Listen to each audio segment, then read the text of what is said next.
Hi, I'm the Adobe guy, and today we're going to talk about how to use Photoshop Liquify, which people have described as digital surgery.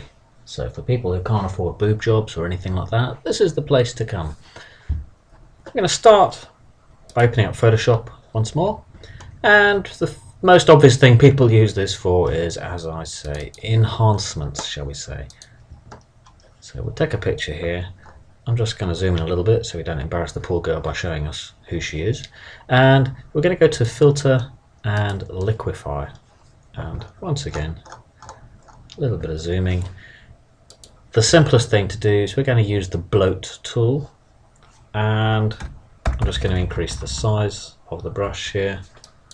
And I'm just simply going to click a couple of times. And hey presto, suddenly she's a lot larger than she used to be. Click OK and we'll have a look at the simple change that's been made there. And she's gone from a B cup to a D cup in a couple of seconds. Now the other thing we can use this for is doing the opposite. Rather than enhancing something, actually making something you don't like smaller.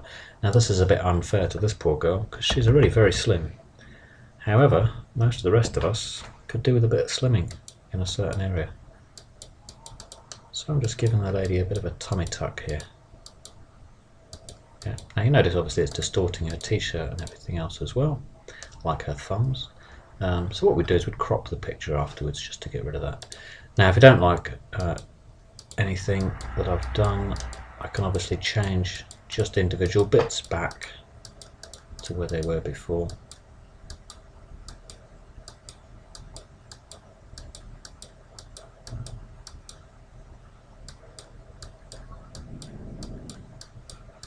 I'm just changing the bottom line of her t-shirt back, but obviously not her stomach, so I'm keeping her stomach nicely tucked in for her.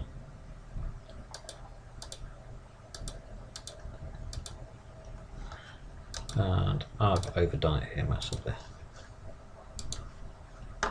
And like I say, obviously this girl in question, there's no way she's fat, there's no way she actually needs a tummy tuck. But that's what can be done in extremis. Now you'll notice that obviously this can be seen here because of what's happened to the t-shirt. That's because I was doing it in a few seconds and not actually taking my time over doing it. Okay, that's enough flippancy. Now, what this can also be used for, slightly more professionally, is for making people appear either more masculine or more feminine.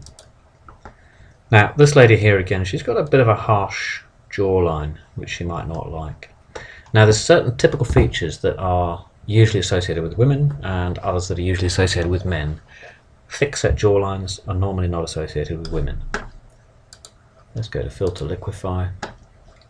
I'm going to zoom in on the area here, and I'm just going to use this one here, which is Forward Warp. Now reduce the brush size down quite a lot here, and what I'm going to do is I'm going to tuck in certain parts of her face which I think are actually probably protruding too much. The neckline looks a bit large there. Now actually a lot of that's to do with the angle that she's pushing her head across at rather than anything else.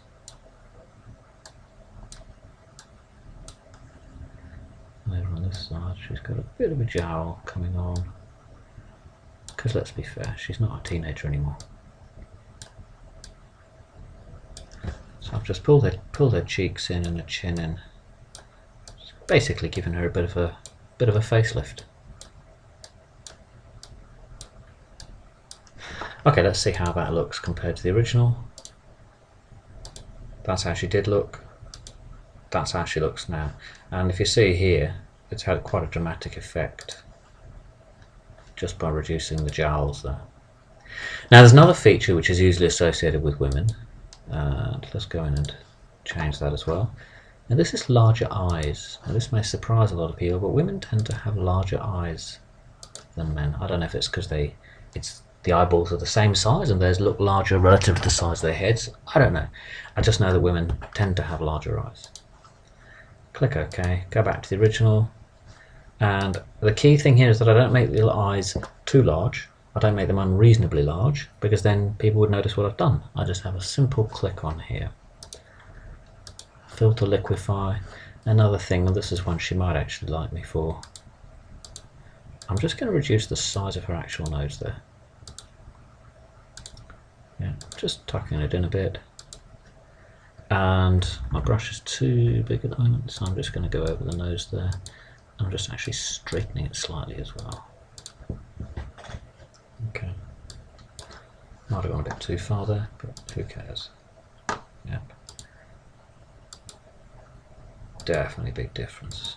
Now, again, I've done this really quickly. I've been rough with the edge of her nose there, too rough in fact, but that doesn't matter. I can go back into Liquify and I can reshape her nose anyway if I want to. Yeah.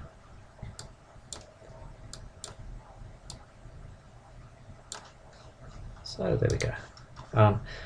Various steps, that's how she looked to start with. Then I chuck her jowls in, then I enhanced her eyes, then I reduced the size of her nose, and then I just tidied up the end of her nose. And it doesn't take very long to do. So I've actually made her look, I think, quite a lot more feminine. No, I'm not going to say better, I'm just going to say more feminine. And there we have it. That's all I want to show you on the Liquify tool. Obviously there's a lot more to it than that, but that's all I'm going to show you for now. I'm the Adobe Guy, and thanks again for listening.